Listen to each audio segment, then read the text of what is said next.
नमस्कार, मैं प्रद्युमन जोशीला हरियाणा के हांसी जिले के चानोत गांव में पिछले 1.25 महीने से ज्यादा समय से ग्रामीण पानी की मांग को लेकर के धरनारत हैं। और मांग सबसे बड़ी कि जो लाइन राजली नहर से हांसी शहर को जा रही है उसमें टी मिले। इस आंदोलन में एक चेहरा सबसे ज्यादा चर्चा में रहा, जिस चेहरे ने पूरे आंदोलन की दशा और दिशा तय करने का काम किया। एक चेहरा जो कुछ एक घंटे पहले आंदोलन के नेताओं से संपर्क करता है और उसके बाद जो उसने किया उसकी चर्चा आज पूरे हरियाणा में है। आज के इस वीडियो में हम आपको बताएंगे उस चेहरे की वो असलियत जो अब तक जनता के सामने नहीं है, और नाम है सोमेश सरपंच, जिनको आजकल सोमेश सरपंच टी वाले के नाम से पूरा हरियाणा जानने लगा है। हरियाणा से बाहर के लोग भी जानने लगे हैं क्योंकि आज सोशल मीडिया का जमाना है। सोमेश सरपंच के बारे में धरने पर भी तरह तरह की बातें की जा रही हैं। आज के इस वीडियो में हम आपको वो निचोड़ बताएंगे जिसने साबित कर दिया कि सोमेश सरपंच टी वाले एक दमदार शख्सियत हैं, एक ऐसे शख्स हैं जिनकी कथनी और करनी एक समान है, एक ऐसे शख्स हैं जो जन सेवा के लिए जाने जाते हैं। वो चाहे किसी भी तरीके से और किसी भी माध्यम से लोगों का भला करते हों, लेकिन उनमें एक जज्बा, एक जुनून और सबसे बड़ी बात आत्मविश्वास है। सोमेश सरपंच अपने गांव घिक्काड़ा, जो दादरी के साथ लगता ही गांव है, उस घिक्काड़ा गांव के सरपंच बने। सरपंच बनने से पहले उनकी राजनीतिक और सामाजिक तौर पर एक अच्छी खासी पहचान बन चुकी थी। उन्होंने अपनी पहचान का भी फायदा उठाया और फायदा उठा करके भला किसका किया? भला किया गांव घिक्काड़ा वासियों का। दादरी और आसपास के इलाके से जो सूचनाएं मिल रही हैं,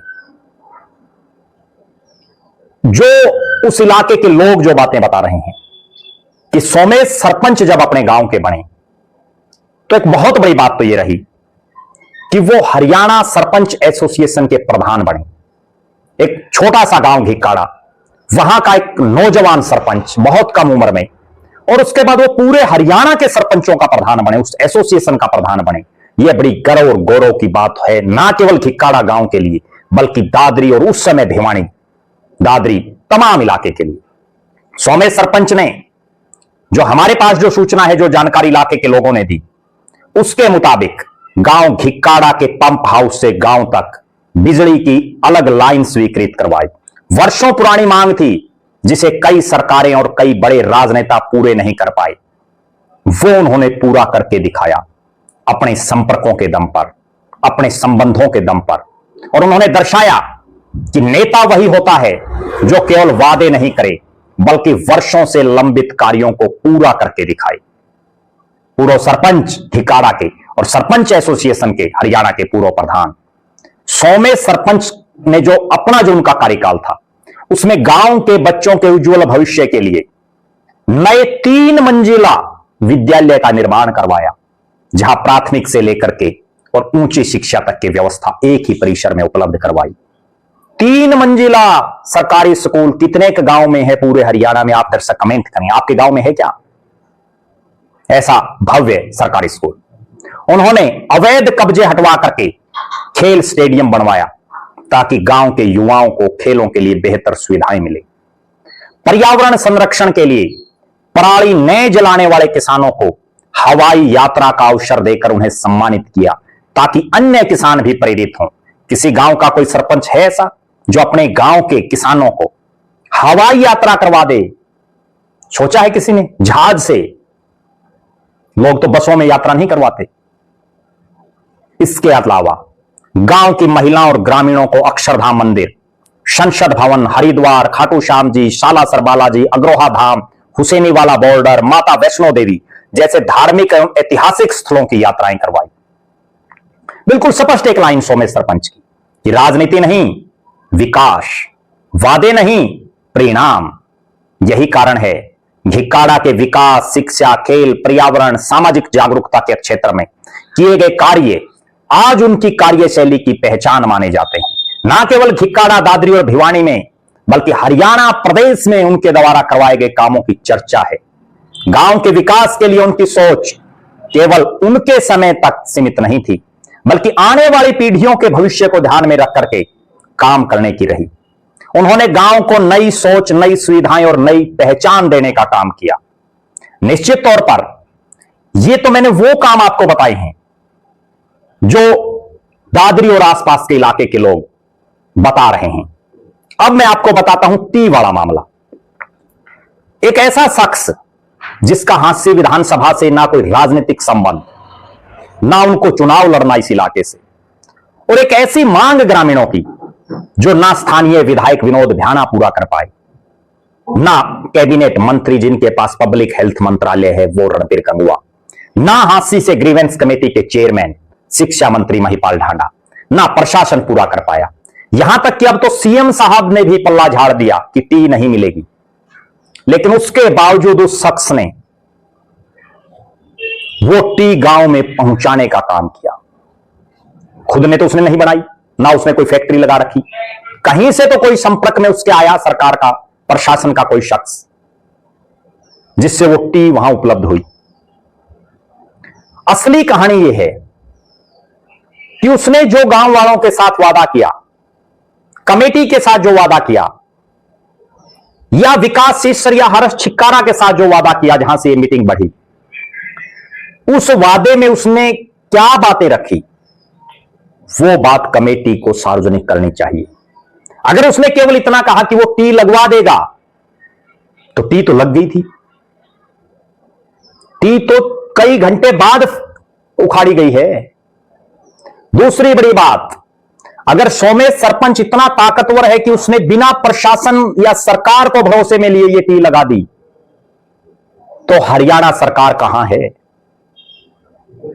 1 घंटे या 20 मिनट या 2 घंटे में टी नहीं लगी। आज सोशल मीडिया का जमाना है, एक छोटी सी खबर भी हो वो भी मिनटों में पूरे देश दुनिया में फैल जाती है। कहां है सरकारी तंत्र? इस मामले में टी लगवाने वाले सोमेश, जिन्होंने खुद कोई टी नहीं बनाई, कोई तो रहा जिसने उनको इस टी के इस मामले में मध्यस्थता के लिए कहा, और उन्होंने मध्यस्थता की, मामला भी सुलझने के करीब आया।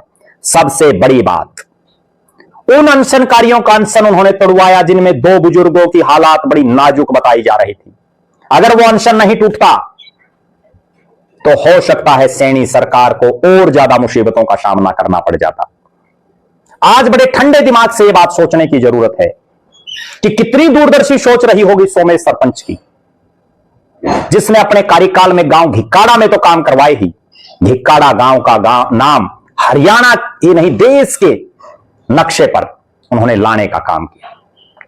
इस टी के मामले में भी जब बड़े बड़े नेता फेलियर साबित हुए, तो भी उन्होंने अपने संबंधों या संपर्कों के दमखम पर यह सब करने का काम किया। ठंडे दिमाग से सोचने की बात है, विचार करने की बात है कि आखिर सोमेश की गलती इस मामले में क्या है, जो उनको बार बार टारगेट किया जा रहा है, बार बार उन्हीं के नाम पर बयानबाजी हो रही है। ठंडे दिमाग से आप सोचिए। अगले वीडियो में हम जिक्र करेंगे कि आखिर चाणक्य का जो ये आंदोलन है वो कहीं मुद्दे से तो नहीं भटक गया। आप दर्शक भी अपनी बेबाक राय जरूर रखें। सोमेश सरपंच के बारे में आपका क्या मानना है? बहुत लोग ये भी कह देते हैं कि वो बहुत तेज है। तेज बनना एक अच्छी बात है, क्या दिक्कत है? बढ़ना चाहिए, संपर्क बढ़ाने चाहिए, संबंध बड़े बड़े लोगों के साथ होने चाहिए, और उनके गांव और आसपास के इलाके को तो यह फक्र होना चाहिए कि हमारे इलाके का एक नौजवान जिसके संपर्क गांव, गुआंढ और इलाके, जिले से बाहर हैं, उनका फायदा भी उठाना चाहिए। आप दर्शक जरूर कमेंट करें सोमेश सरपंच के बारे में आपकी क्या राय है। टी के इस मामले को लेकर के आपकी राय जरूर रखें। बहुत बहुत धन्यवाद। आपका अपना प्रद्युमन जोशीला।